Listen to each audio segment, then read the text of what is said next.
Vai olhar agora para o Brasil. Mais do que isso, acabou o mistério do paradeiro de Tainá Falcão, que hoje não estava no estúdio. Por quê? Por uma questão muito nobre. Tainá Falcão está agora no Palácio do Planalto, ao lado do ministro das Relações Institucionais, Alexandre Padilha. Boa tarde, ministro. Obrigado pela entrevista. A bola está contigo, minha colega. Pode iniciar a entrevista. Vamos fazer o nosso bate-bola, viu, Uribe? A gente aqui não solta a mão do outro. E o ministro está pronto para responder tudo. Obrigada, viu, ministro, pela entrevista. Eu que agradeço. Não sei se a gente vai devolver a Tainá não, viu, Uribe? Acho que tem um processo aqui do pessoal querendo segurar ela aqui no Palácio do Planalto. Vamos saber daqui a pouco o ministro. Ministro da Casa Civil. Ministro, vamos falar um pouquinho sobre essa entrevista do presidente Lula. Surpreendeu todo mundo, uma clara mudança no tom que ele dá, inclusive, ao governo, né? A gente já estava esperando algo nesse sentido, mas vários recados foram dados, inclusive internamente, quando ele faz um reconhecimento, um meia-culpa sobre as últimas avaliações em pesquisa. E aí ele diz assim, abre aspas, né, para uma frase... que o povo tem razão e que o governo não tem feito o que tem que fazer. Aí eu lhe pergunto, ministro, o que o governo teria deixado de fazer? A que aspectos que o presidente se refere quando ele traz essa fala e faz esse reconhecimento de que algo não foi feito e que sim existe uma insatisfação popular? Tainá, o presidente, essa fala dele só mostra que não tem nenhum resultado de pesquisa que seja mais severo do que o próprio presidente no acompanhamento do trabalho dos ministros, do governo, das ações. Certamente ele fala sobre um tema que ele já vinha falando, que é um monitoramento permanente da parte dele, que é o tema da inflação de alimentos, do preço dos alimentos.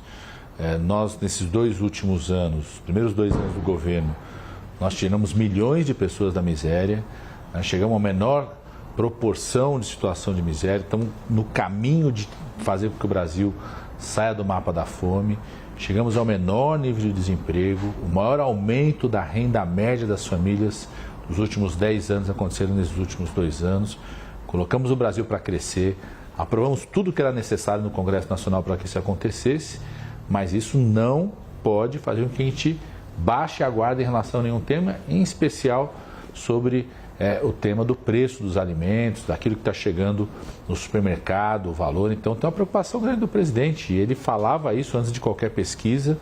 E o que me dá muita confiança é essa postura dele, de ser o mais severo do que qualquer resultado de pesquisa na avaliação das ações do governo, da avaliação dos seus ministros, das suas ministras, e daquilo, a sensibilidade que ele tem, daquilo que é muito importante para o povo brasileiro, que é a segurança alimentar. Agora, a gente viu teve uma confusão na comunicação também, uma semana atrás, em relação a esse assunto, né? O ministro da Casa Civil precisou vir a público para refazer uma fala sobre intervenções muito mal recebida pelo mercado. Deixou aí quicando uma bola de que o governo está repensando, né, em quais medidas serão adotadas, até sugeridas por associações de setores especializados para tentar diminuir o preço dos alimentos. O senhor pode adiantar o que estaria sendo discutido neste momento? Algumas dessas medidas que podem se tornar efetivas? Tainá, primeiro tem um grupo que é coordenado pelo ministro da Casa Civil, o ministro da Agricultura, o ministro do Desenvolvimento Agrário, o ministro da Fazenda, que está tratando desses temas. Eu sempre vou deixar para eles falar qualquer coisa sobre isso. A minha avó ensinava que quem vai comer não pode ficar de boca aberta. Então, não acho que ninguém tem que falar antes do prato estar pronto, né? Mas eu posso dar uma certeza em relação a uma coisa, viu, Tainá? Nós somos um governo que já governou em outros momentos. Então, a gente sabe que não tem truque, não tem intervenção, não tem medida intervencionista que possa dar bom resultado em relação a isso, né? Outro dia, por exemplo, eu estava ouvindo propostas, vamos aumentar imposto para os exportadores. A gente sabe que isso não tem um impacto positivo, né? Esse governo é um governo que estimula a exportação. Nós abrimos 300 novos mercados para a exportação dos nossos produtos, que dá mais força ainda para a agricultura, melhora a nossa balança comercial, reposiciona o Brasil no mundo.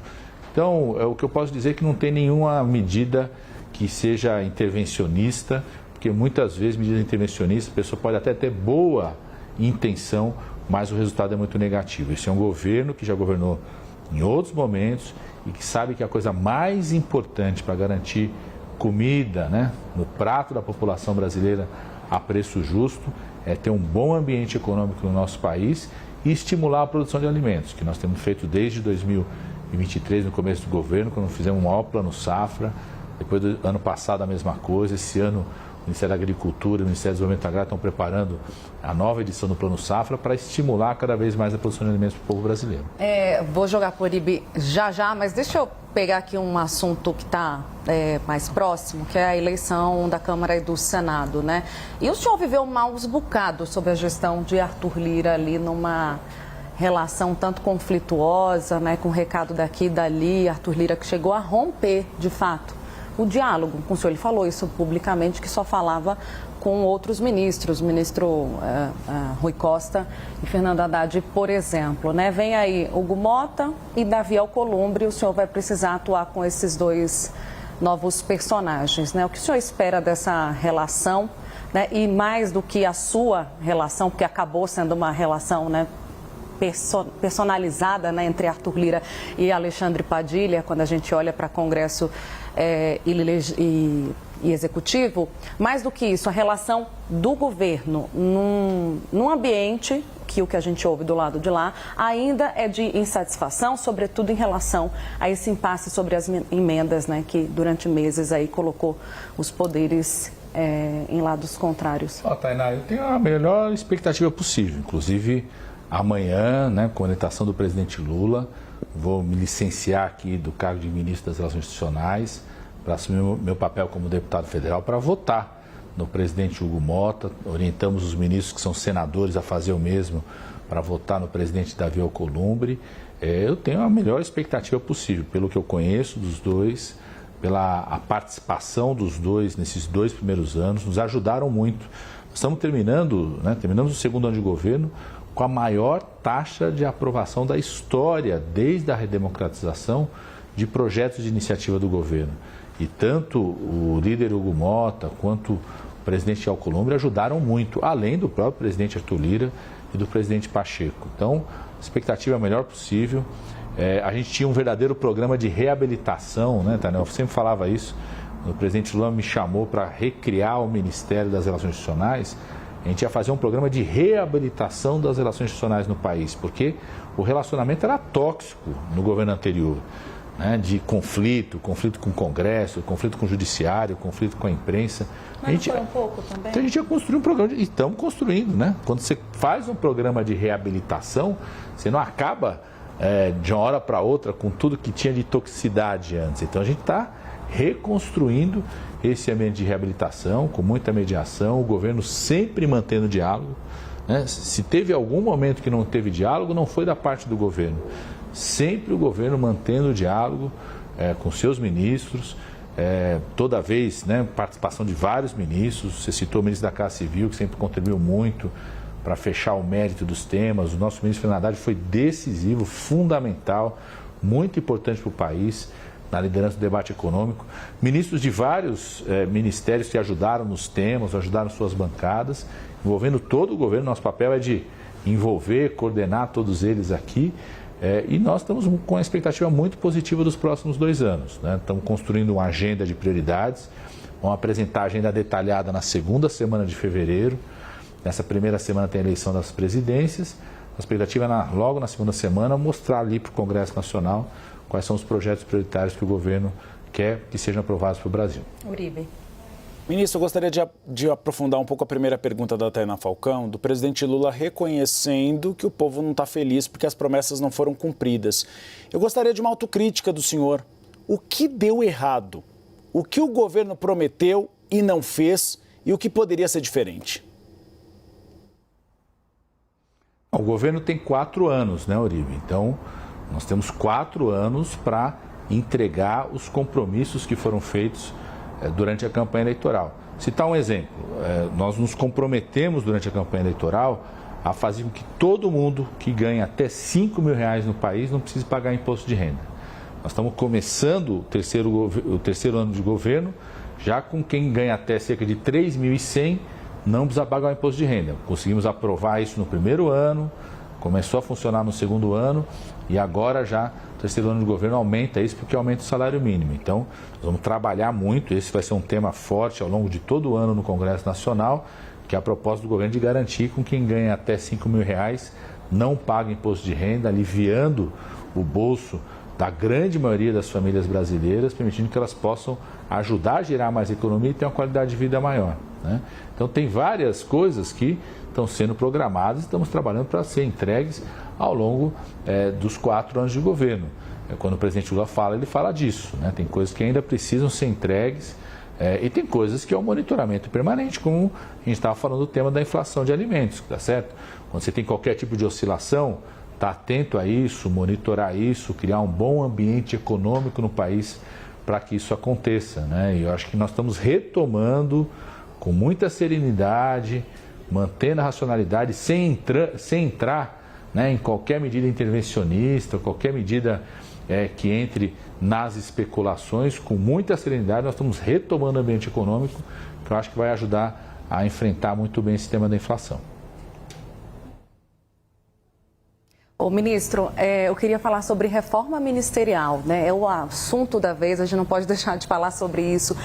Há uma expectativa de que o presidente Lula faça alguma mudança. Sabemos que o presidente não fala abertamente sobre isso, ainda não fez nenhuma indicação, mas lá no Congresso há já uma movimentação dos partidos da base para fazer as indicações quando o presidente Lula, né, chamar ali aos presidentes partidários, enfim, os representantes da cúpula do Congresso para conversar. Já dá para falar em nomes que poderiam ajudar o governo nessa segunda fase? O senhor tem, por exemplo, alguma opinião sobre Rodrigo Pacheco, Arthur Lira, que são nomes mais citados, Gleisi Hoffmann, que surge agora até como uma possibilidade de ser uma das integrantes dentro do Palácio do Planalto, aqui ajudando na interlocução com movimentos sociais, por exemplo. O senhor tem já alguns nomes que podem ser mais úteis no governo a partir desses próximos 2 anos para chegar fortalecido em 2026? Tainá, eu vejo esse momento como aquela coisa de um time de futebol que acabou o primeiro tempo, né? O técnico chama todo o time titular, os reservas, chama o pessoal da base ali, todo mundo para o vestiário. E está toda a torcida ali a favor, contra, os comentaristas, tudo analisando e falando o que o técnico está pensando, podia botar tal pessoa, podia acrescentar tal pessoa, tirar toda a pessoa. Esse sentimento do Congresso, do que é bom para lá também. Isso, eu tô lá dentro do vestiário, faço parte ali do time do presidente Lula, né, do Congresso, dos membros do Conselhão, que a gente coordena aqui o Conselhão, empresários, sociedade, os governadores e prefeitos. Então, eu acho que nós estamos naquele... É natural que nesse momento, na minha opinião, né, ali no intervalo, todo mundo tenha várias opiniões sobre como tem que esse time voltar para o segundo tempo. Eu acho que o técnico, que é o presidente Lula, está analisando isso, certamente está ouvindo, faz avaliações e certamente está pensando como que esse time tem que entrar para o segundo tempo, com 2 balizas, eu diria assim. De um lado, como fazer com que a gente acelere e dispute melhor as colheitas a partir do segundo turno, né, do segundo tempo desse jogo. Tudo que a gente aprovou no Congresso Nacional, que mexe com a vida das pessoas, o esforço que a ministra Anísia está fazendo de reduzir filas de cirurgia, de retomar as metas de vacinação, o esforço que o ministro Camilo está fazendo em relação à área da educação, da escola integral, passou de 1 milhão de alunos, pé de meia, a ministra Margarete Menezes, para citar 3 ministérios da área social. Então, como a gente fazer com que a gente melhore, acelere a colheita, melhore a disputa e a qualidade dessa colheita. E também acho que uma segunda vertente, nós vamos para o segundo tempo de jogo, nós queremos ministros e ministras que tenham fôlego, vontade e apetite para defender o governo em todo o segundo tempo do jogo, né? Tanto 2025 quanto 2026. Que subir ao palanque em 2026, você tem período eleitoral, 2026 período eleitoral, você vai querer time que vá defender, né? Inclusive todos os ministros que estão hoje, inclusive de partidos que não apoiaram o presidente Lula em 2022, que vieram para o governo depois, sobretudo depois do dia 8 de janeiro, depois de a gente ter colocado o programa do Brasil no rumo certo, são ministros de partidos que não apoiaram o presidente Lula, mas que são os primeiros a puxar a fila da defesa do presidente Lula, da defesa da reeleição, né? O caso do ministro Silvio Costa Filho, do ministro Fufuca, do ministro Celso Sabino, para citar 3 partidos que não apoiaram o presidente Lula na eleição anterior. Então, não tenho dúvida nenhuma que uma das questões que o técnico vai querer de todo o time, seja dos ministros e ministras que já estão em campo, daqueles que eventualmente possam vir nesses próximos 2 anos, é uma postura de defesa do governo, defesa do projeto do governo, das ações do governo, inclusive da disputa que vai ter em 2026. Ministro, há risco de mexer no seu cargo na Secretaria de Relações Institucionais? A gente ouve muito nomes já sendo ventilados, né, desses partidos da base com sugestões. O senhor se sente seguro? Acredita que, se necessário, colocaria o seu cargo à disposição? Primeiro, Tainá, eu me sinto feliz e seguro onde eu estou fazendo o que eu estou fazendo, tá certo? Nesses 2 anos, superando todas as dificuldades, ter feito aquilo que muita gente achava que era impossível. Ser o governo que mais aprovou projetos de iniciativa do governo da história da redemocratização, aprovando projetos que muita gente achava que era impossível ser aprovado. Então, estou feliz e seguro no que eu faço. Mas tendo consciência, não só eu, mas todos os ministros e ministras, né, que ninguém, né, a qualquer momento, quem define é o técnico, qual o momento que ele quer, o perfil para jogar, qual posição que ele quer. Eu, o tempo todo, jogo aqui na posição de zagueiro, né? A gente tem um papel aqui de defender o governo, passar a bola para o ministro Haddad fazer o gol, para o ministro Camilo fazer o gol, para a ministra Anísia, para o ministro Fábio, para o ministro Renan, os nossos atacantes fazendo o gol, o presidente Lula, que é o atacante, artilheiro principal, fazer a maior parte dos gols, né? E a gente está sempre, né, à disposição do presidente. Se ele achar que tem que jogar em outra posição, nós vamos estar à disposição. E essa situação de todos os ministros, né? Todos os ministros Nesse sabem momento que quem define é o presidente Lula. Uribe. Ministro, teve um curto-circuito na articulação política nessa semana. 2 presidentes de partidos criticando o governo federal, Marcos Pereira do Republicanos, Gilberto Kassab do PSD. Chega o momento de ter uma DR com os 2? Sentar e conversar com a participação de Lula? Primeiro, eu não vejo isso como um curto-circuito, vejo como manifestação de alguém que é presidente de um partido, e ao longo de todo o governo já vi várias manifestações de presidente de partido, inclusive da presidenta do PT, né, do próprio governo. Então, isso não significa que precisa de DR ou que tenha sido curto-circuito ou não. O presidente Lula afirmou claramente na reunião ministerial, para todos os ministros e ministras saberem, que ele vai fazer conversas, e cabe a ele fazer, a gente ajudar, assessorar, montar essas conversas com os presidentes dos partidos, de todos os partidos, os ministros que são filiados a determinados partidos, para discutir o governo, avaliar como é que está a situação, qual é a avaliação que eles fazem da situação que estão fazendo no governo e preparar o time para o segundo tempo de jogo, que vai até 2026. Então, o presidente Lula já disse que vai chamar os presidentes dos partidos, junto com os líderes, junto com os ministros. Eu, inclusive, sugeri a ele, ouvindo vários líderes, tanto na Câmara e no Senado, que o melhor momento para fazer isso era depois da eleição da presidência da Câmara, depois da eleição da presidência do Senado, para que temas que estão na discussão da composição da presidência da Câmara e do Senado não viesse para o governo decidir sobre isso. Então, certamente, pós a presidência da Câmara e do Senado, acredito que o presidente vai pedir para que a gente faça o agendamento dessas conversas que ele já anunciou na reunião ministerial, que é discutir o governo, ouvir sobre as ações que estão fazendo, cada ministro, a situação do governo como um todo, e conversar muito sobre a formação e a preparação do time inteiro para esse segundo tempo que vai até o final de 2026. E o senhor acredita, ministro, que esses partidos estarão com vocês, não só nos próximos 2 anos, né, mas quando o Uribe fala ali, né, das críticas, né, de Kassab, de Marcos Pereira, a gente até conversou com o Marcos Pereira ontem no Bastidores CNN, eles também costumam dizer que não tem como se comprometer com 2026 agora. Mas ainda assim são partidos que estão na base. E, por outro lado, partidos que se dizem independentes. Como é que fica a relação com esses partidos? E qual é a segurança que vocês têm que esses partidos caminharão e estarão com vocês em 2026 diante de afirmações assim?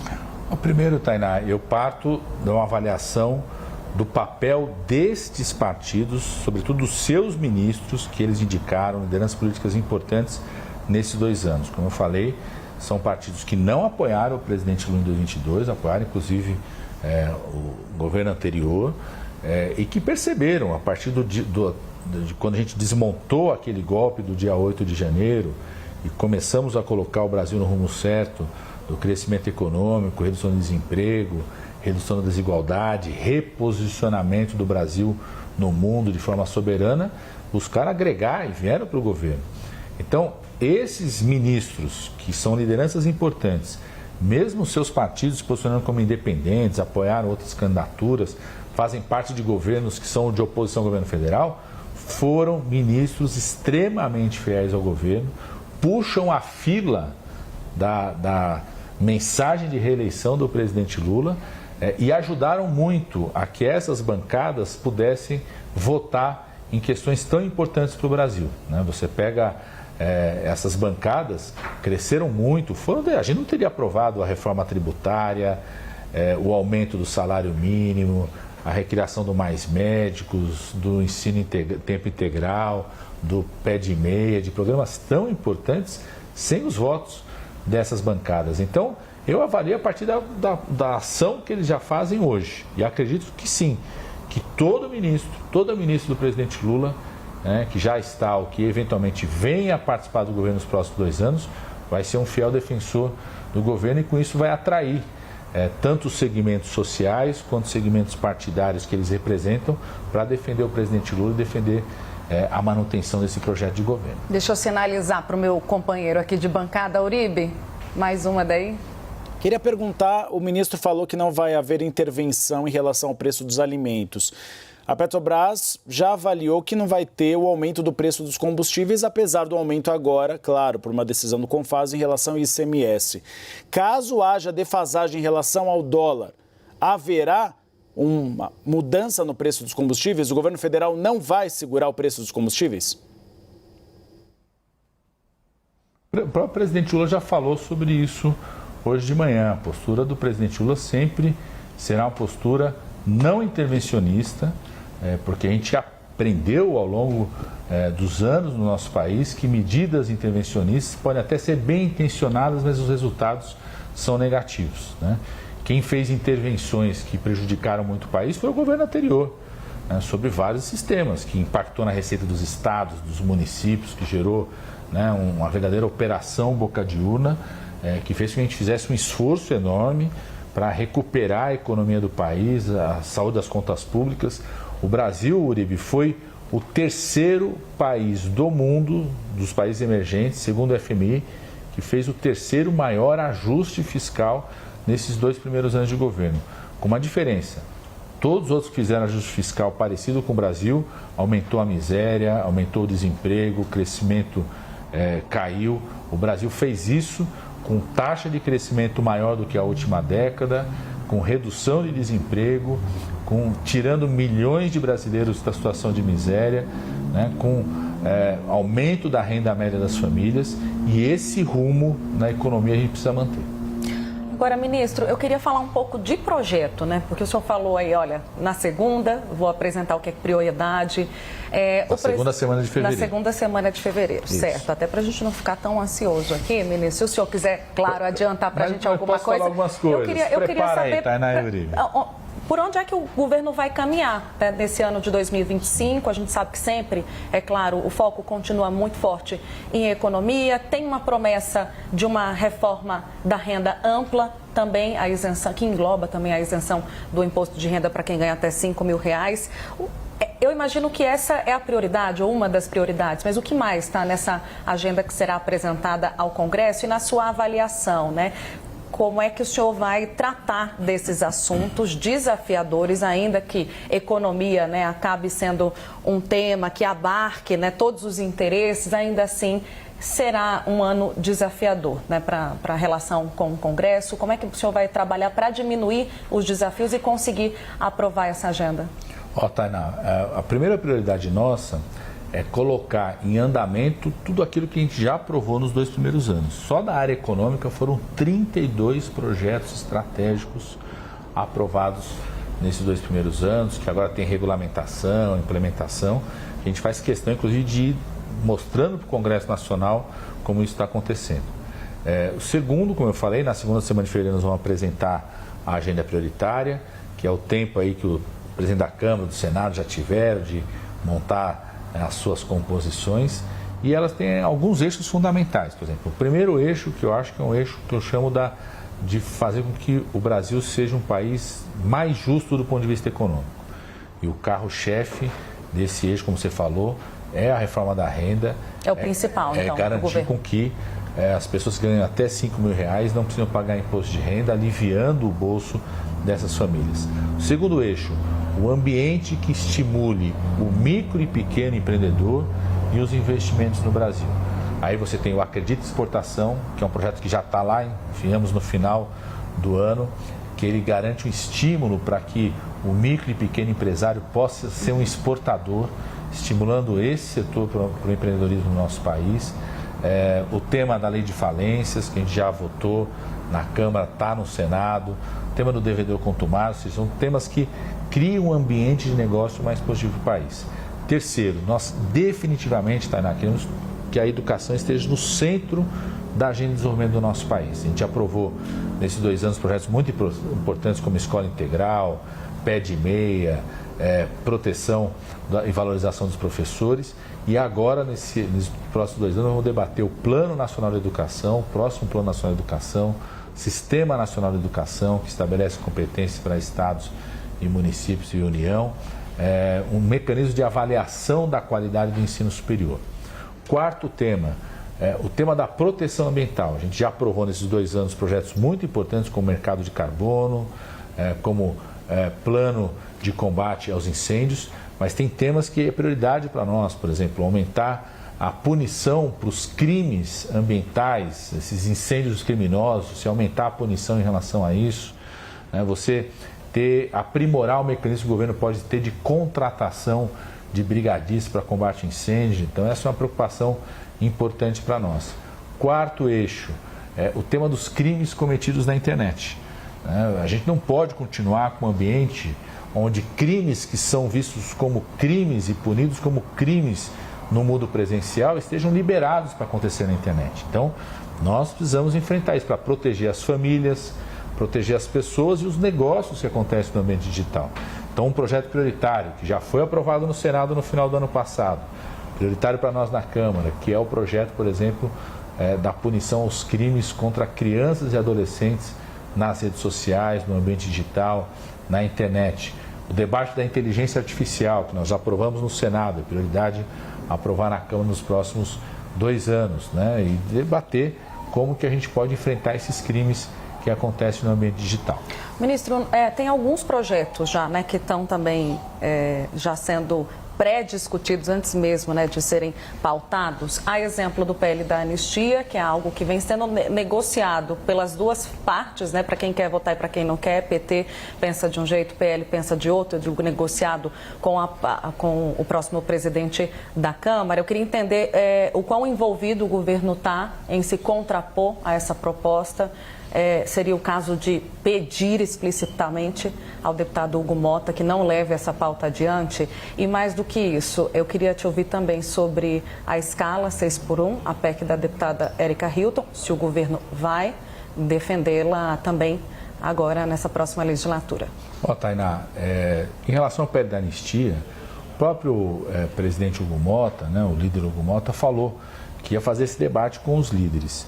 A minha avaliação é que perdeu muita força esse tema depois que foram revelados todo o planejamento de crimes e os crimes cometidos nos atos preparatórios ao 8 de janeiro. Teve planejamento de assassinar um presidente da República, um vice-presidente da República, um ministro da Suprema Corte, que só não aconteceu porque a gente conseguiu evitar esse golpe no país.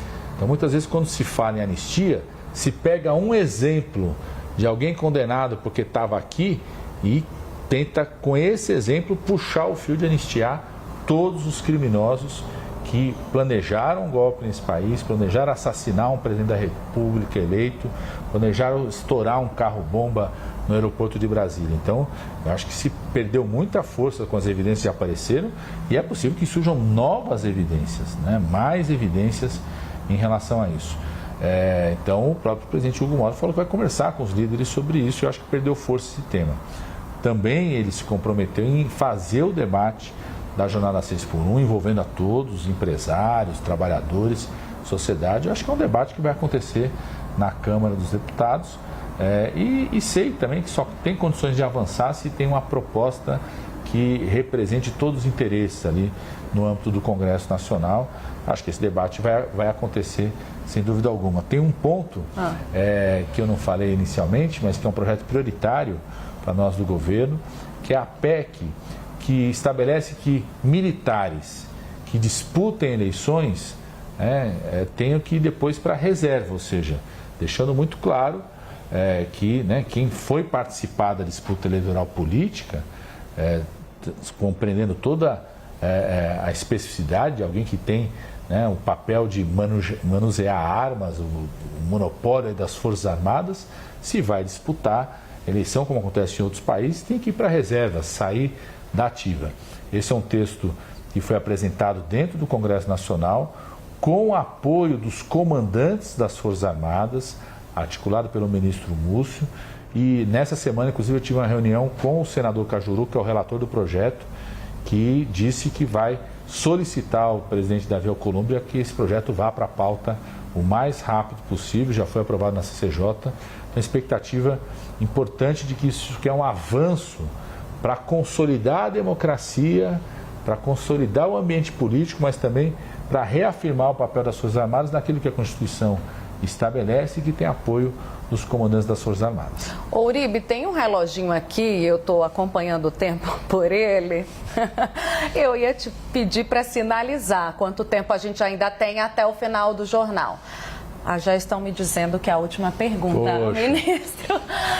Ministro, eu queria finalizar até com uma pergunta que tem se tornado um pouco recorrente, mas para entender o que também, a percepção de quem convive ali diariamente e ouve, O senhor é um dos conselheiros do presidente Lula, está na cozinha palaciana, como a gente costuma chamar, sobre o que ele pensa de reeleição. E a pergunta eu faço porque recentemente, na reunião ministerial, ele teria colocado dúvida, muitos ministros relataram para a gente, olha, ele falou que não deu certeza se ele será o candidato em 2026. Lula é ou não é candidato? Se não é, existe alguém sendo preparado ou algum nome para ser preparado, algum herdeiro natural desse espólio político, ministro? Tainá, primeiro que muita gente ficou impressionada, inclusive hoje, durante a entrevista, quando o presidente Lula ficou ali 1 hora, 2 horas de pé respondendo jornalistas, porque as pessoas tentam construir uma imagem sobre a situação do presidente Lula que, de fato, não existe. Eu não só estou muito perto do presidente Lula, mas sou médico.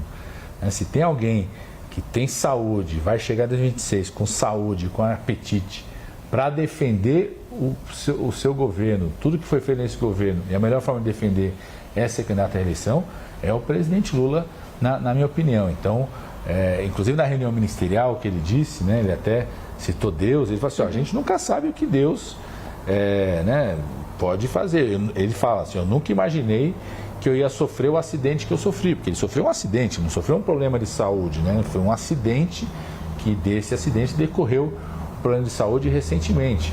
Ele até brincou, eu nunca imaginei que ia ficar 4 horas ali no México com o avião rodando, Então, ele falou que Deus tem coisas mas que ele tem apetite, vai ter saúde e apetite, não tenho dúvida nenhuma, para em 2026 defender o governo. E ele sabe, como um animal político que a melhor forma dele defender o governo é ser candidato à reeleição. Mais uma vez, ministro, obrigada pela atenção, pela disponibilidade do tempo dessa conversa aqui no Bastidores CNN. Uribe, é com você.